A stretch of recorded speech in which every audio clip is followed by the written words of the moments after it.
So welcome everyone to this fourth hardware acceleration working group meeting in the ROS2 and Gazebo communities. In this meeting, we'll essentially, as always, be treating the progress that this group has done for the last few weeks, the last month specifically. And then, as we've been doing for the last few weeks, we will have the chance to listen to a guest speaker. In this case, we'll listen to Shaoshan Liu, who is a well-known expert using FPGAs in robotics and different hardware acceleration technologies.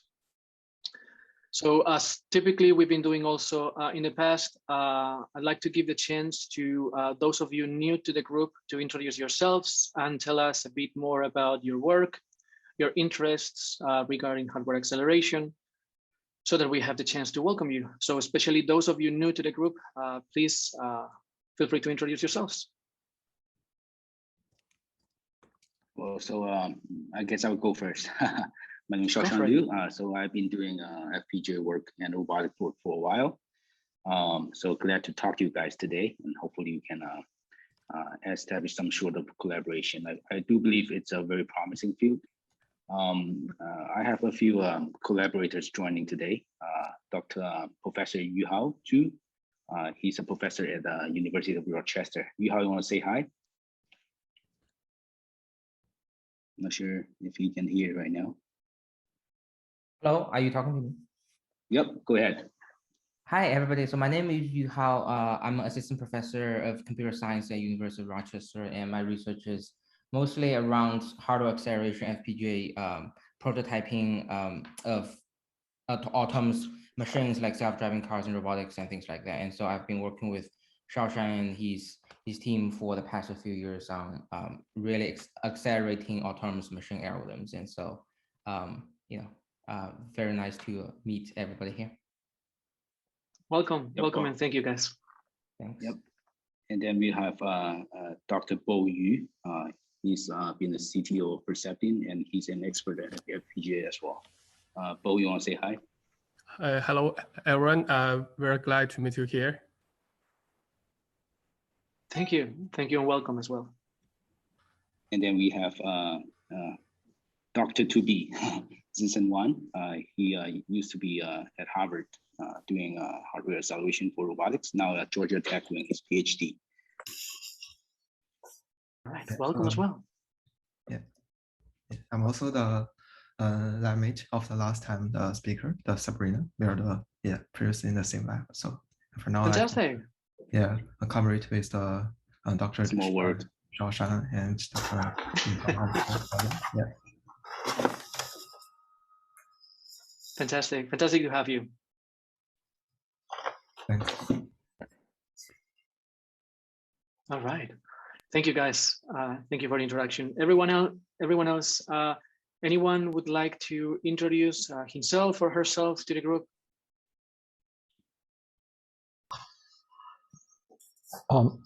Hi, I'm also new. Sadly missed a few previous meetings. I'm Vitaly Lugovsky from Arrival. I'm working on mainly real-time communications acceleration using Zinc ultra-scale platforms, but also quite interested in compute acceleration as well. And we are currently exploring possibilities. So hopefully we'll be able to contribute. Thank you, Vitaly, and welcome to the group. Fantastic. All right. I see a few additional names that I don't recognize, but maybe it's just myself. Anyone else?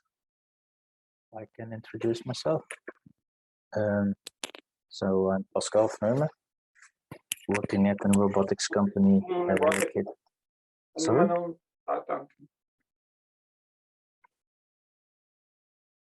Did something went wrong? We can hear you properly, Pascal. Okay. Go ahead. Yeah, so working at a robotics company located in the Netherlands, and we are trying to build tools to ease the development of developing robots. my expertise is lying on the boundary of software and hardware, and therefore I'm very interested in the progress of this working group. See what's coming out of this. Okay, fantastic to have you as well. Welcome. All right, last call. No? Hello, Jordan. Thanks for the intro. Great to have you as well. All right, so let's get started then with the second item in the agenda. As always, and I'm gonna share in the chat a link. You can see in the common chat a link to the minutes that we are taking. If I missed anything or you have any comment or recommendation, please kindly point it out. I will process it later. And as always, this will be shared back in the discourse forum and possibly also in other social media. So the second item in the agenda, as you can see today, is the work that we have been doing for the last few weeks and the progress that we can report. As of today, we have 3 items we will briefly touch on today. The first one essentially is the progress we've had on the existing item we are keeping within the board in the GitHub organization related to testing and benchmarking methodology for acceleration kernels.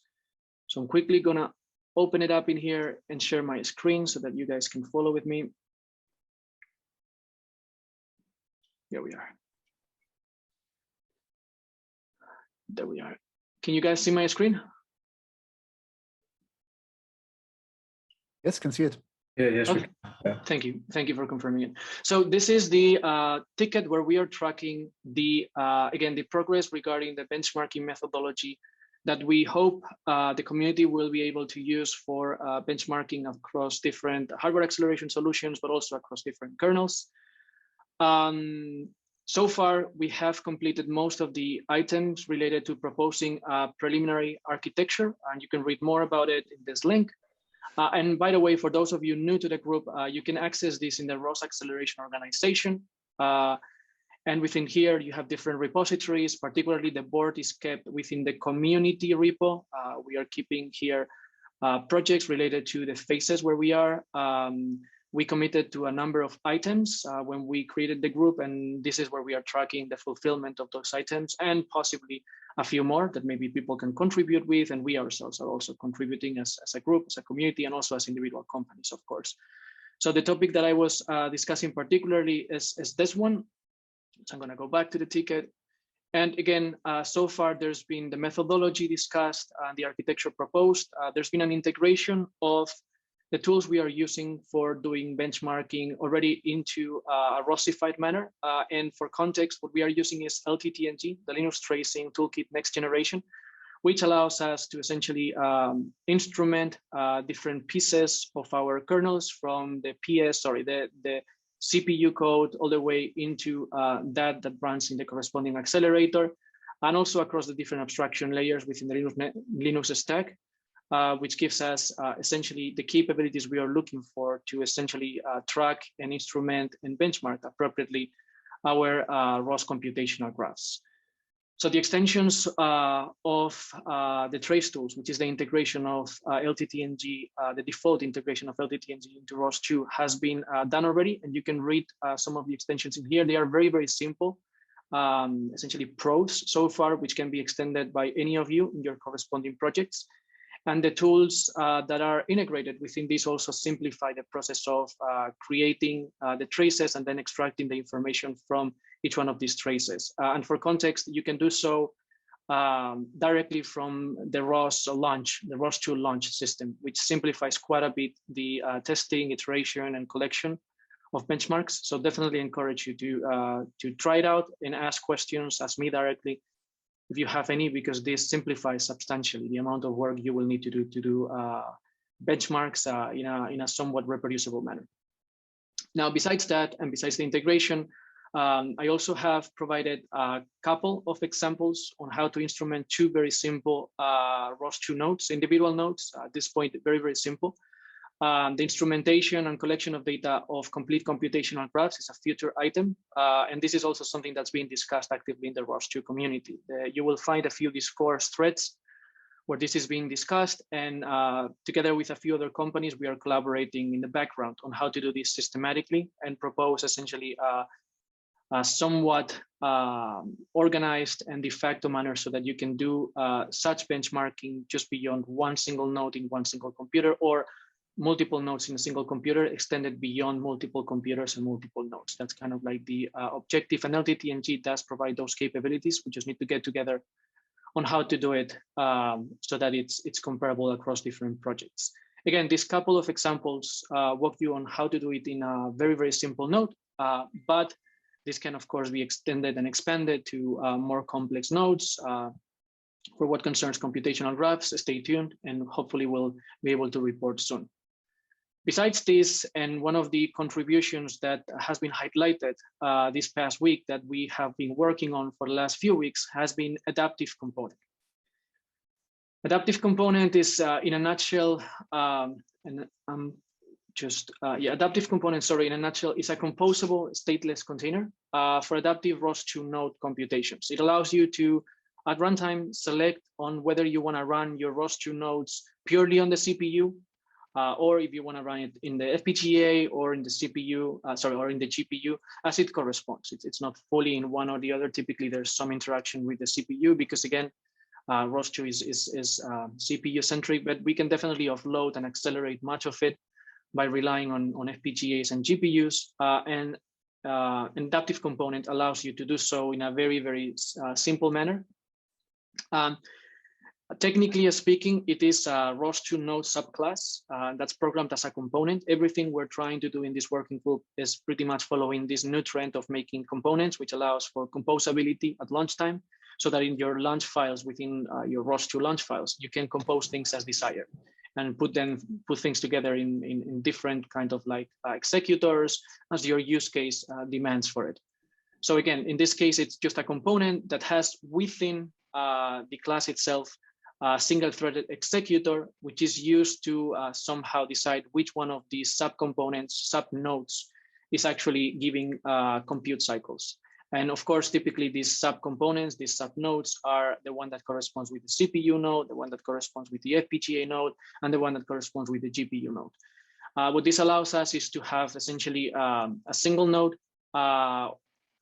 entity, so to speak, because under the hood, there's complexity and multiple components, but a single node entity, which we can very easily with ROS2 abstractions, in a way, command to run in one compute substrate or the other. This is not just useful for benchmarking purposes, but in many use cases, we will find that this is somewhat interesting, because typically, if you have a mobile robot that's navigating in a workspace that has also a manipulator mounted on top, you may want to use your hardware acceleration capabilities for the task at hand.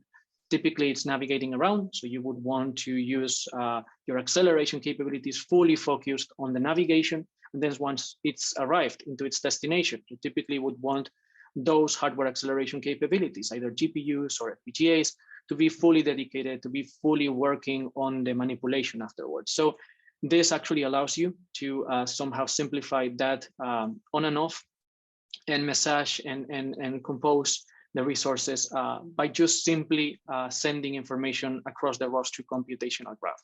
So it makes it computational graph centric, which again does simplify a few things. Here's a simple demonstration that I cooked for the sake of this meeting, and to show you also how easy it is to run it. So in this case, I'm setting up the environment with Biobu, different tabs, and what you're gonna see on the left side of the CLI is essentially how I'm launching a node. By default, it's gonna launch in the CPU, and we're gonna see how it's just publishing at a given frequency, and that frequency is going to be 2 Hertz approximately. And now what we're going to do is we're going to command it to switch into the FPGA by sending value 1 to the adaptive parameter, and we're gonna see how suddenly the frequency is gonna increase significantly. And if we essentially relaunch the Hertz command with a window of 10 packages so that it doesn't take into account the whole history, we'll see how it has improved to 10 Hertz. So again, this is very handy for benchmarking, but also for many use cases. So if you find it useful, let us know. If you don't find it useful and have feedback, feel free to open a ticket. It's fully open source. This is the commitment we're trying to follow here in this working group, to have like contributions that can actually benefit the community, and we try to keep aside most of the proprietary things. And again, this is Apache 2.0 licensed, and also we assess the quality of this according to Rep 2004. It's been assessed as quality level 4. So it's essentially ready for you to start testing it and using it. And also there's some reference examples. Again, the ones that you saw just in the video, but also a few more complex. By default, the implementation of this adaptive component is stateless. Stateless in the sense that the state of the node itself, from when it runs in the CPU to when it transitions into the GPU or the FPGA, is not retained. If you want to retain that state while transitioning from one compute substrate to the other one, then you need to implement that yourself. And the reason why we made this choice by default is because every node is completely different. Every node is its own world, and it's non-trivial for us to generalize. So just for simplification purposes, we made it this way, but here we are providing an example on how to make it stateful. And the way to do so is very simple. You just extend this class, this adaptive node class, you subclass it in your own node, and then you implement directly whatever retaining your state means to your node. There are some conventions in here as well that we are proposing, and where we'd love to hear your input and feedback. But of course, this is just a suggestion, which we think it just makes sense and makes things just simplified. One of the ones that I would highlight is that by default, the subcomponents of the adaptive node are being launched with an underscore as a prefix. By default, this in the ROS2 world means that these nodes are hidden. Hidden in the sense that when you use the ROS2 CLI tools, such as ROS2 node list, for example, you would not see them unless you use a special flags to list all of the hidden nodes. This way, what we achieve is a more, let's say, clear introspection of the computational graph, where only if you're actually using appropriate flags, you will see that that is actually a composed or a container of nodes that is using the single thread executor inside of the node to essentially give cycles to one or the other. So this is the update for what concerns the work we contributed so far on the benchmarking. And with this, we can go back to the second topic. Before I switch to that, any questions, any comments, any pointers or suggestions regarding this adaptive node and the overall progress on benchmarking?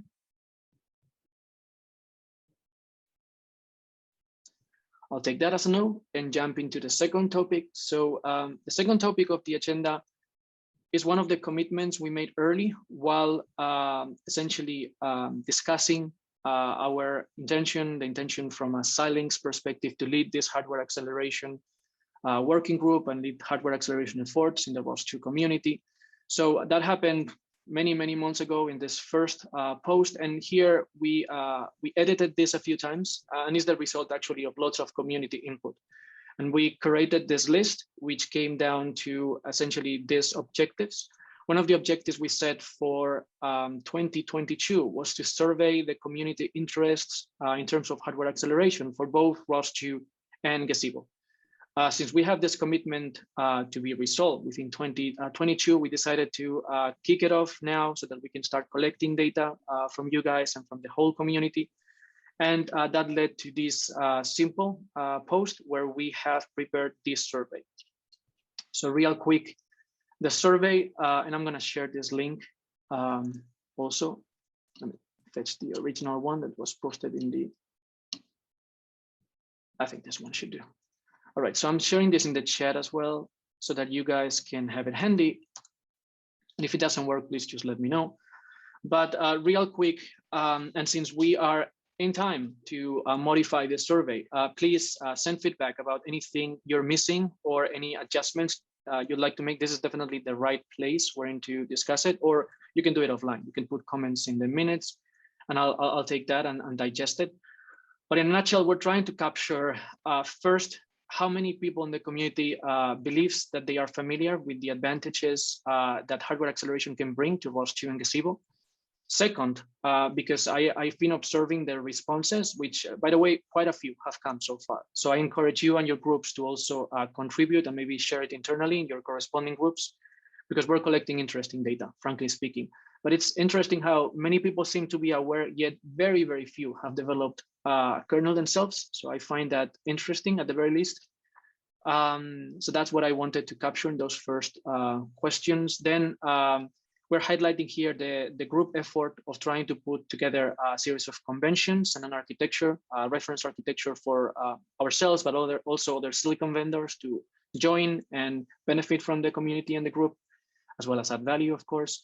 So that is REP 2008. And here we are collecting also a few input about what people cares the most about. Then some information about frameworks, the stacks people cares the most about, and then some rationale related to why they chose that, and if they can provide more details about what a specific node and why, and so on and so forth. We also have asked or are asking in here about licensing aspects, since this is something that worries me, particularly as a long-term ROS2 contributor.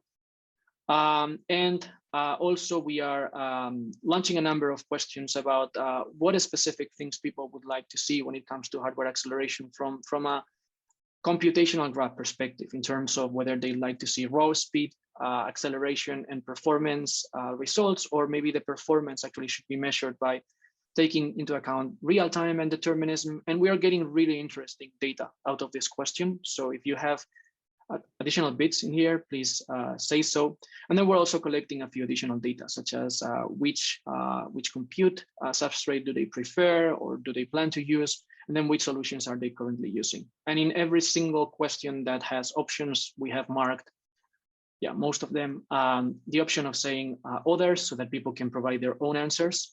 I haven't said it at the very beginning, but the intention is to, of course, curate the responses and disseminate it back with full transparency.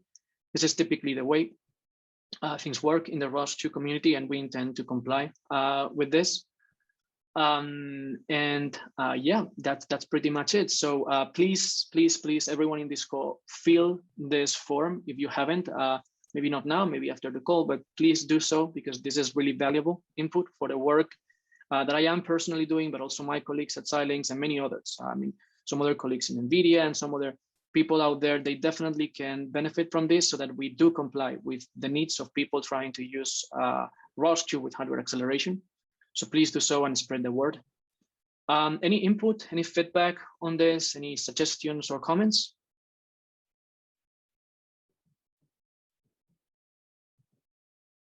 It sounds like not at this point. So I'm going to move forward.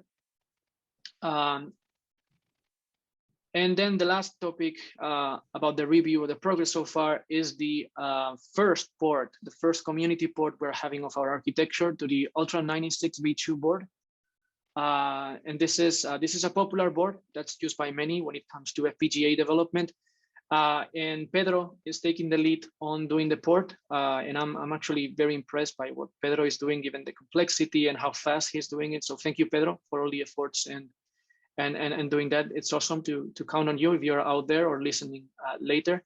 The latest status is that Pedro is essentially getting up to speed. He's been able to run some examples, and now he's essentially adequating some aspects for what concerns building the kernels and then launching them.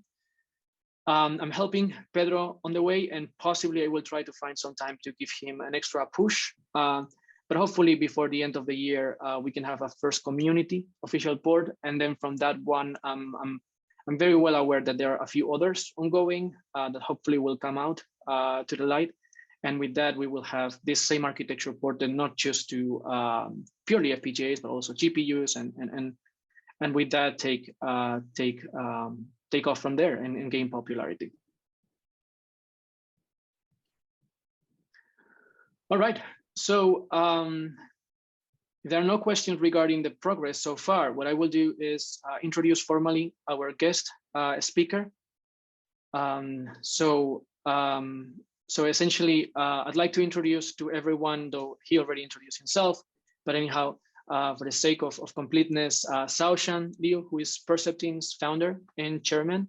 Shaoshan is an experienced roboticist who's been making scalable hardware and software integrated solutions for autonomous robotic systems for quite a few years now. In the past, he led the autonomous driving system team, as well as the deep learning infrastructure in Beidou, USA. And before that, he was with the GPU research team at INRIA in France and the runtime systems at Intel Research, among other experiences. He has over 40 publications, some of which are really, really worth reading. Actually, this is what got me to Shaoshan, one of his publications, which I enjoyed very much. And also, he has more than 100 patents in the distributed computing field, as well as in autonomous driving computing.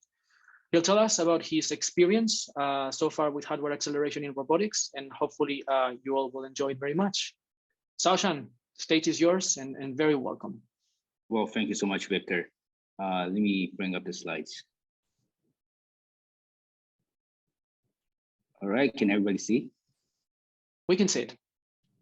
All right, let's get started. I will fly through the slides. If you have questions, stop me anytime, and then we can discuss. It's not going to be very long, but we just summarize what we have learned so far about robotic computing on FPGAs. So I'll go through why do we do autonomous machines, including autonomous vehicles, robots, and so on. That's our field of expertise. And then particularly our experiences of building a computing system for this kind of autonomous machines. It's not easy. There are some unique challenges over there. And then the main topic, using FPGAs for this task. And then particularly I want to highlight that there's a key feature within Xilinx FPGAs that's been so underrated. That's partial reconfiguration, but I do believe that this feature is extremely important in robotics. And then we summarize at the end. So why? When we choose to do something, we got to understand why. So today the market, we are a startup, so we start from the commercial motivation. Today the market is not quite small. I mean, $150 billion, it's not a small market, but if you look at the projection by 2030, it's 22% growth per year. So by 2030, we have a $1 trillion market, much bigger than the cell phone market we enjoy today. But the problem we see today is that the computing power is not sufficient to sustain all the computation for different kind of robots. So an analogy, a historical analogy is that when we look at cell phones, today we all enjoy cell phone. I'm sure each of you have a Android or iPhone in your pocket. But back then, let's say 10, 15 years back, we have the Nokia feature phone. In that time, the whole market size is about $10 billion. Quite a small market. And then when you look at the feature phone, 90% of the computing power go into the basic functions, making a call and so on. So encoding, decoding, that kind of function, that's the main computing driver. Only 10% goes into end user applications. But if you look at the cell phone market today, it's a $800 billion market. 90% of the end user applications.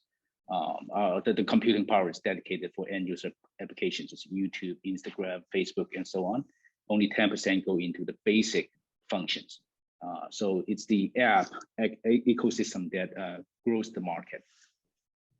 But if we look at what we see today, you take any robots and you look at the computing system, you break it down into different functions: perception, localization, planning, and at the end, application. Today, only 10% goes into application. What we want to do is to build a computing system that consumes only 10–15% of the available computing power on chip, then leave about 80% of computing power for the interesting robotic applications. And that's what drives the growth. That's what we try to achieve. So we start with autonomous driving. By the way, for in this talk, each slide may have a reference to give you more details. If you would like to check out the reference, it's at the bottom of the page in blue font. So if you want to look into more information, you can check out there. But here is a computing stack for autonomous driving. That's what we do. It's quite a complex stack that involves many different functions. So the challenge is how you integrate all these different functions into one piece of computing hardware. And what's the challenge today with the SoC design or Intel's general CPU design and so on. So we are a product company. We try to ship autonomous vehicles globally, but we were forced to build a computing system. We did not want to build a computing system, but there was nothing suitable available in the market. That's why we were forced to do computing system. We summarize the business story in this paper. It's quite an interesting read if you're interested. So when we tried to build a product, we had 3 options. Option 1 is to just use mobile SoC. That's the easiest and the best option. They are very cheap mobile SoCs, a few $100s, you get a chip. And then it's backward compatible. They have very mature APIs and so on. So we were hoping that a mobile SoC would be enough to sustain a autonomous machine. Option 2 is to buy specialized autonomous driving computing systems. Back then, if you remember, NVIDIA PX2, it's over $10,000, $20,000 per piece. If we were trying to ship products that meant to be profitable, there's no way we can use that kind of specialized machines. On top of that, they don't really, they have black boxes. You don't know what's going on inside. They give you perception outputs. That's not what we want because autonomous vehicles are concerned with safety. Option 3, we did not want to go that route. It's very expensive. It's to build your own proprietary autonomous driving computing system. But we ended up in option 3. I will explain why. So we did try with mobile SoC. We started with Snapdragon 820. It's a cell phone processor, but it's doing quite good in heterogeneous computing with CPU, GPU, and DSP. So the first thing we did is to allocate the workloads to different kinds of accelerators. We figure out that DSP is quite good at sensor data processing, such as if you do a SLAM workload to extract the features from a picture. DSP is quite good in that.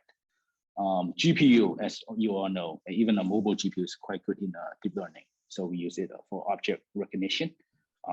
For the 4 CPU, 4 hardware threads we have on chip, we dedicated 2 threads for localization and then 2 threads for planning and control.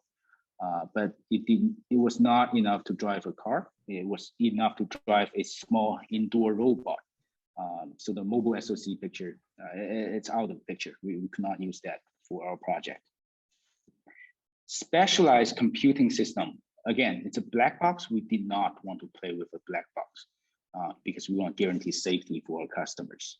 And then it's extremely expensive. If we want to make any profit, this kind of computing system, it's a nightmare. So we did not go that route. In the end, we choose to build our own system. It took us some time. We summarized the findings in this micro paper at the bottom. If you're interested, there are a lot of details over there. But there are a lot of design constraints, such as latency, throughput, how you interact with the physical world. There's the energy and thermal constraints, so you cannot burn too much power, otherwise you cannot cool it down, or you operating time per day is very low, then you will not be profitable. The third constraint is safety and cost. You have to make it low cost enough such that you can be profitable, and then safety is utmost importance in this design. So basically that's our workflow. You have GPS, IMU, cameras, radars, and so on. The first thing you need to do when dealing with heterogeneous sensors is to synchronize them. So you need a sensor synchronization hardware to deal with that. Then different sensors would go into different routes in computing. Some go into localization, some go into a scene understanding or perception in general. Then once they process data, they go to the backend for planning and control. So that's the basic software path. Hardware-wise, what we did at the end, for details here, you can read the paper, a lot of detail over there. But what we did at the end is that we used the FPGA board for sensors or sensing processing. What I meant by that is, first of all, the benefit of FPGA is that they are I/O rich. So you have a lot of different I/O ports that you can connect to. You can connect to heterogeneous sensors. And then you can use the hardware logic to do sensor synchronization. That's extremely important for synchronization. Then once you do the synchronization, you can do data filtering. What I meant by that was if you have a huge picture, but all you want from the picture are features, then you can filter down the data size by 1,000-fold, then send to the backend. The backend, what we have, it's a GPU and a multi-core CPU. The GPU is reserved for deep learning as usual.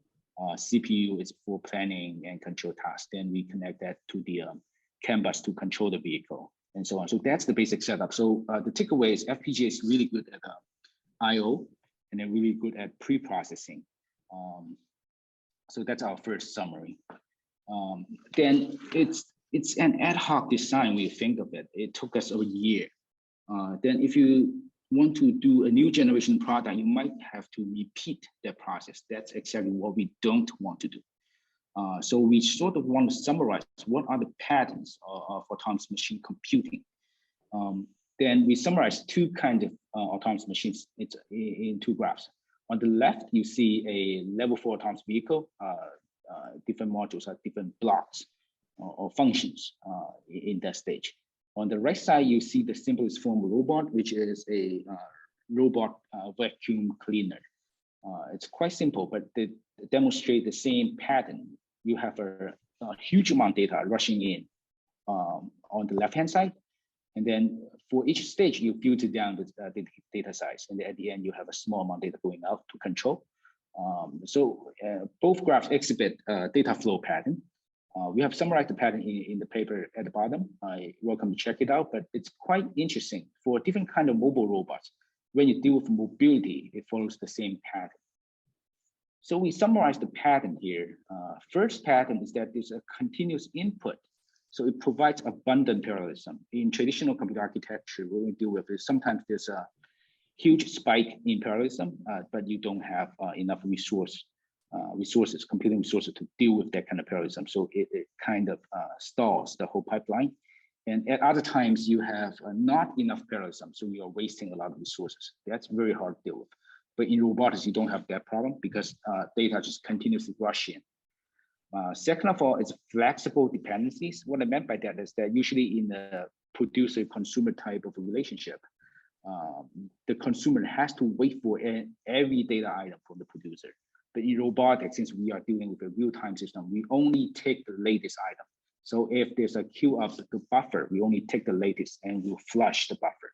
So the relationship becomes simpler. You don't have to wait. You don't have to reserve a huge amount of buffer space. That makes computing much simpler and beautiful. And then deterministic data communication, because you know the connection. Of different blocks. They're quite deterministic, and you know how much buffer you need to allocate between different blocks. And then at the end, there are DAGs. There are no loops inside the DAG. So when you schedule a DAG, it's much easier to schedule something with loops. So those are the summaries that we make. So what we are trying to do today is to have a data flow architecture for autonomous machines. When you build it as a data flow, it's much easier to describe instead of using a lot of low-level language to describe a very complex system. Once it's a data flow, it's very easy to describe. But to make it data flow, each module has to be standalone to be able to handle the task by itself. So we propose to write a language like this. We have a bunch of required statements to set up each hardware block, to set up a sensor, to say how much frame rate you want, and then to set up, say, the perception block to say how much processing power, what's the resolution you want. Once those are set up, then you have a few, in this case, 3 lines of code to set up the computation graph. Then that's it. Then data starts flowing in and you have data continues coming out. That's the beauty of robotic computing. But to achieve that, you need FPGA, at least in this stage. To achieve that, you need FPGA. The reason why is that first step, you have a software specification. Say, if I want this piece of hardware to do 640 by 480 resolution, then the hardware needs to configure itself to achieve that. And then once it's configured, it has to tell the software system that I'm done and I'm ready. So the second step is hardware configuration. You can see here. The third step is that, okay, now all the pieces of hardware are self-configured, then you can do buffer allocation to form the graph.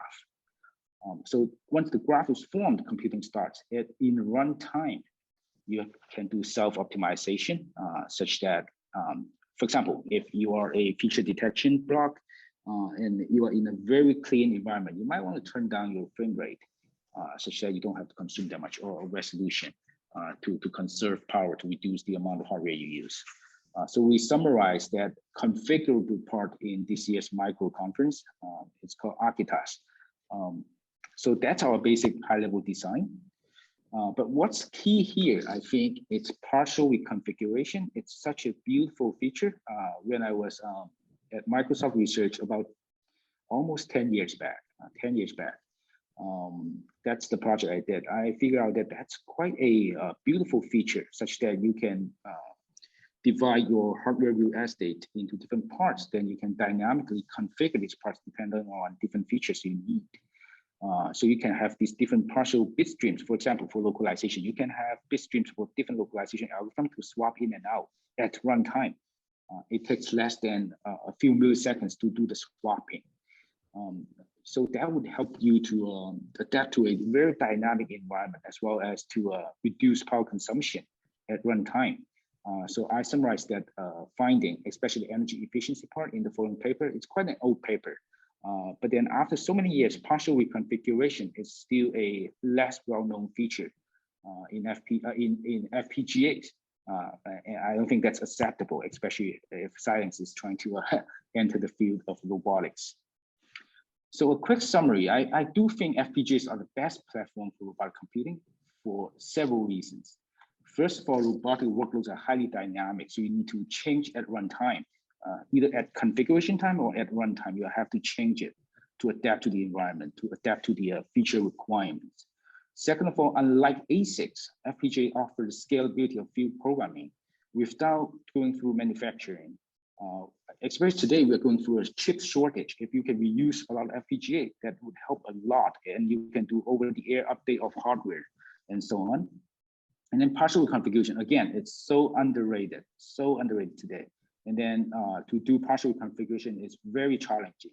You have to map out the real estate, you have to cut it into parts, and then you have to generate bit file, and then have them swap at runtime. If we have software support to make it easier, for example, make all the ROS blocks as one partial bit file, then it would be a beauty to see those functions running on FPGA.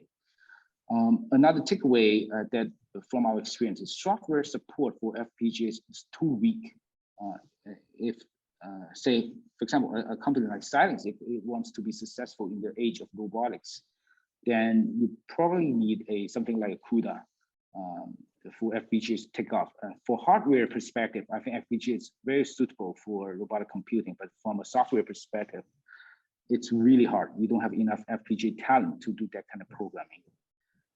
Third thing is ROS support today for heterogeneous computing is still very weak. I'm glad to see this group of colleagues working on hardware solution for ROS. I think that's required. If for a operating system you don't have that, then you cannot survive the age. But because ROS support for heterogeneous computing is very weak, that would give a lot of new opportunities for newcomers. Say if another company brings up a new operating system for robots with very good hardware support, it will immediately gain a lot of popularity. So I think for new generation of robotic OS needs to support a lot of algorithms, which ROS is doing very well, and a lot of computing platforms, which ROS is doing not quite well. In this regard, I think today, at this time, the opportunity for a new robotic OS are still unlimited. So at the end, I want to make an advertisement of my collaborator, Yuhao. He's been doing a lot of robotic stuff, especially hardware acceleration. I do believe he's a world expert in this field. I'm glad that we all joined the meeting today, then we can talk more and hopefully do collaborate more in this field. It's very exciting.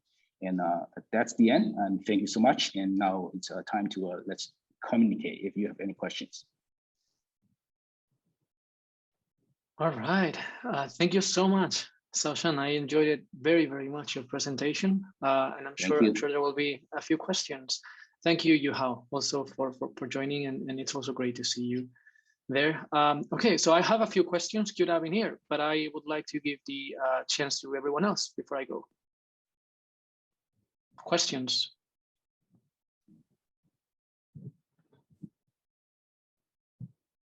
I think people are shy. Okay, so I will go then. Can you, so in one of your slides, you essentially mentioned the importance of sensor synchronization.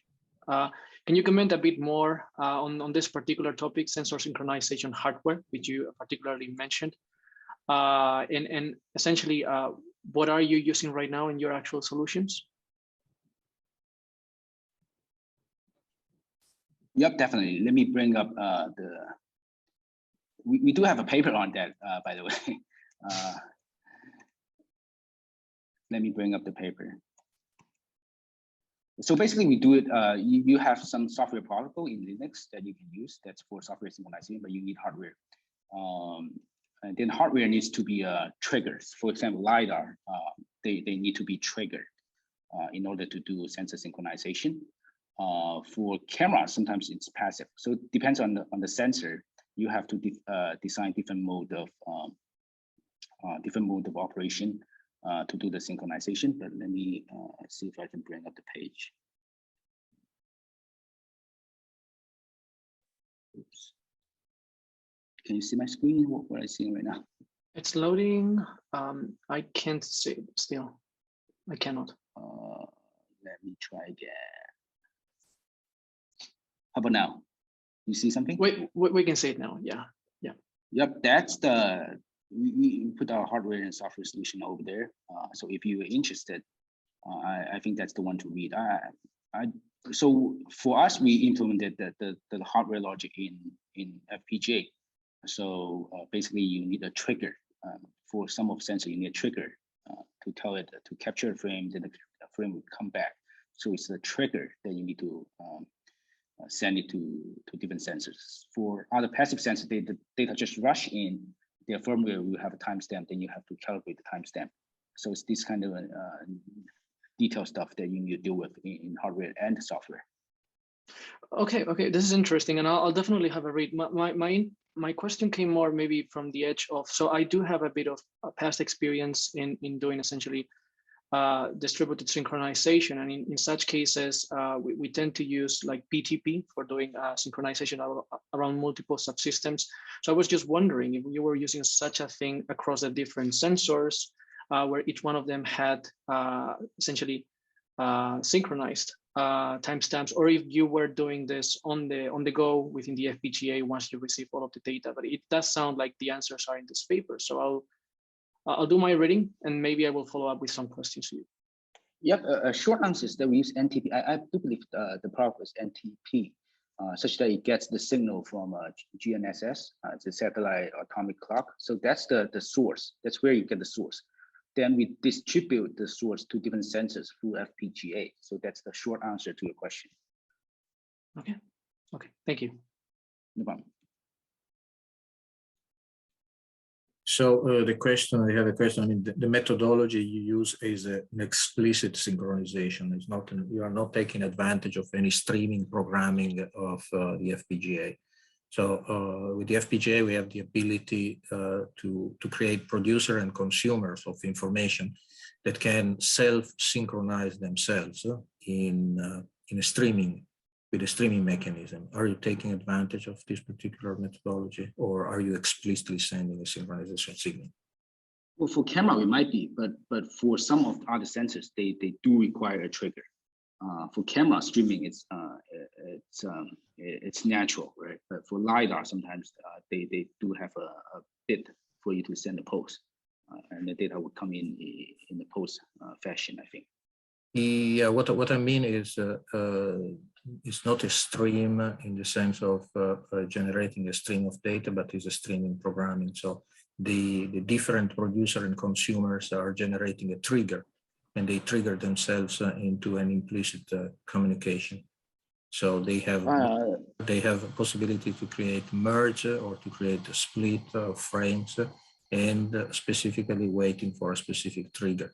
Those kind of things could be, you can take advantage using the high-level programming, so the high-level synthesis to provide those type of constructs.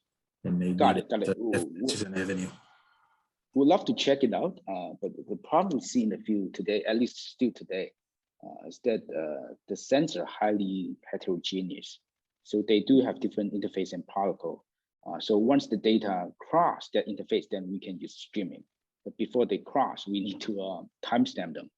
So I think that's the difficulty comes into in this scenario. That's correct. I mean, normally this type of approach is generating an adapter, that is a module that takes the information generated by the specific sensor and then translating this information into streaming. So it's taking care of connecting and then producing the data stream synchronized. But I mean, it's something that you might investigate a little bit deeper. Sure. We'd love to check it out. So maybe, and connected to this discussion you guys are having in here, one of the other quick questions I had was, and I think you just mentioned it, Shaoshan, with this heterogeneous situation you encounter with different sensors, lidars, cameras, etc. This is something I also experienced myself in the past while building industrial robots. And one of the issues we were particularly encountering is that each one of these devices has a different physical interface. Like some of them are using Ethernet or USB or whatever, right? And you end up with lots of, if you allow me to say, lots of different data link layers.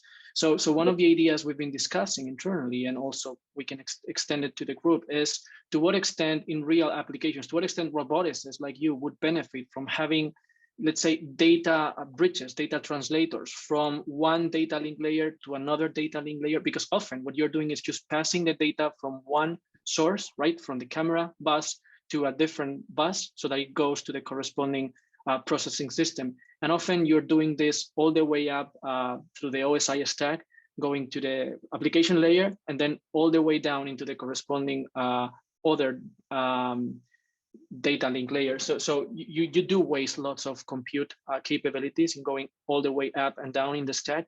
So I was just wondering, to what extent is this a problem in your use case? And how much would you actually save latency wise on having such things happening literally in hardware, in the FPGA? Well, I think that would definitely be doing the community a favor, huge favor for a lot of companies. I think a lot of companies today, they're spending a lot of effort doing synchronization, either in software or hardware, for two roadblocks. First, not many talents who understand synchronization. So usually they deal with messy data. Second off, but if you want to do it in hardware, it's extremely hard. So if we could, especially for this community, right? Imagine it's like building the device driver for Linux, right? For heterogeneous support. If we are building, we're like building a device driver for different sensors for the robot operating system. If there's a unifying interface like you mentioned, then connect data link layer, they will save a lot of trouble. If we can standardize that, and in the future, all the sensor developers will conform with this interface, it's a huge impact in the field, and it would be doing the community a huge favor. The paper I just showed you, I mean, the only reason we're doing it is it's pain at the ass, right? You have to do so many different heterogeneous sensors then manually, pretty much, right? To program your piece of hardware to do it manually. And things should not be like that if you want a scalable robot, especially as you add more and more sensors into the system. If we had an interface like that, that's the first thing I would do. Thank you. Sure. I have more questions. One question. Sure. It's more about in your architecture choice, you talk about also using a GPU. So my question is, when you're working so exclusively with FPGAs, why are you still using GPU for deep learning, and why not use the algorithms also on the FPGA? And a second follow-up question is, what is the compute capacity of the FPGA that you are using? So how many lookup tables can it support? Is it a small one? Is it a really big one? So yeah, can you tell me something about that? Sure. The second question is easy. It's a Zinc, so it's not that big. It's an embedded FPGA. The lookup table, I don't remember detailed numbers. I think it's all in the paper, but it's a small one. For GPU, well, its answer is simple. They have CUDA, so it's very simple. You just compile a program running on CUDA. That's it, right? If Xilinx had a similar programming environment, I would definitely use Xilinx. But again, at the end of the talk, we mentioned that the software support today is really far behind. Thank you. No problem.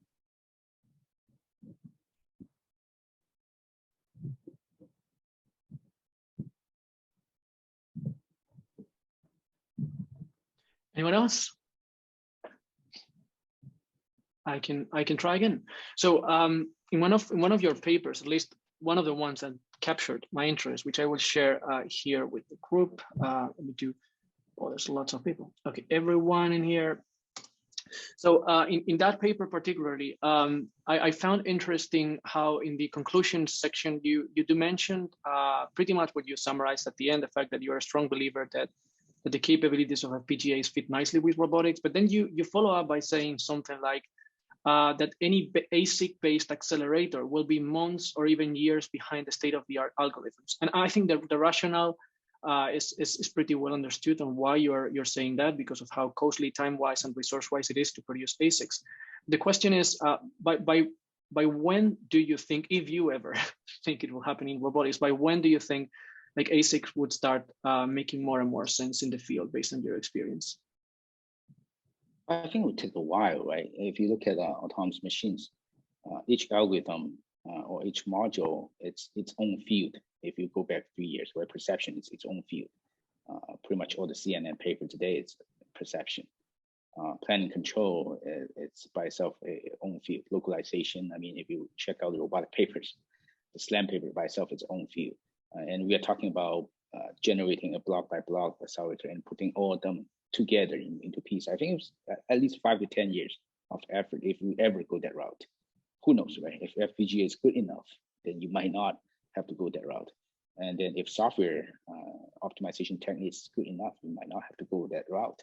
But today, from the point we see it, it's that small design that presented data flow architecture to connect different blocks. But the premises for that is that you do have to have these individual blocks ready. It took us 2 years to do localization, right? It's not that easy. So I think it will still take a while. Yeah, I think the same. And I do have my own opinion here, but it's great to hear yours. Thank you. All right. All right, one more. No, well, I think you left everyone very satisfied, Shaoshan. So once again, right. Thank you so much for your time. Thank you for your presentation. We hope you stick around in upcoming shows of the Hardware Accelerator Working Group, and also thanks to your colleagues as well for joining. To everyone, as always, or as usual, I will process this out and share it back with the community. Oh, I do have a quick question before you end it. Go for it. So a lot of colleagues I meet here, I think you guys are from industry, right? Or most of the people who joined this working group is from the industry. Well, we are keeping minutes for every one of the calls, and we try to track, Shaoshan, where each person that joins the calls is coming from. I can tell you from top of my mind, most of the participants are from industry, yes. However, if you want specific details, there's full transparency on who is joining the calls, and you have the recordings as well as the names that we collected, so you can double check it. Oh, no, I just want to raise a point that if we can, for example, I'm from the industry, right, but I do a lot of research. I do feel that if we can mingle more with people from academia, like Professor Yu and so on, we can generate a much bigger impact, because a lot of good projects, they start from school, start from a research project, and then with good papers flowing out, and people come to you and contribute to more solutions. I do think this is a very important effort that you're doing here, and congratulations for this effort. And then particularly the item that you brought up for a unifying interface for all sensors. I think we need to work on that. I think that's such a great idea. And then we can publish the idea to let people from academia know about it, from industry know about it. I think that's at least one small step forward towards your end mission, I think. Thank you for the feedback, and very well taken. Yeah, sure. I mean, what I would say is, so we're meeting monthly. If people keep up coming so often, we may increase the frequency. But for now, we're meeting once per month. We're being reasonably active in ROS discourse, which is kind of like the de facto place where to discuss such ideas. And definitely that encourages both academics as well as industry players to interact, to engage. So more than happy, of course. We're always, we're always enthusiastic about hearing about cutting edge research in hardware acceleration applied to robotics. So class one to what you said, and we'll stay tuned. Let's continue the conversation, as you said very nicely. And sure, all right. Sure. Awesome. All so right. Then wrapping up in here, I just wanted to remind everyone, please, if you haven't filled up the form, do so. Again, this is for the sake of everyone in this community and everyone participating in the meetings. So we promise we'll digest the data after a few weeks. I don't know how many weeks we'll give it, but I'll see how many responses start coming up. And once things stop increasing, we'll just cut it and at that point process the data. Thank you everyone for showing up. Thank you, especially those folks in the US. I know it's a bit early and I'm sorry about that, but we had to move the time for our guests from Asia this time. But I think the participation was nice. So if this keeps up coming, we might be rotating with a friendly time zone for a US 1 week and then the next one maybe in Asia. We'll see. But once again, thank you everyone for showing up and see you next month. All right. Thank you so much. See you. Thank you everyone. Take care. See you. Oh, okay, bye-bye. Thank you. Bye.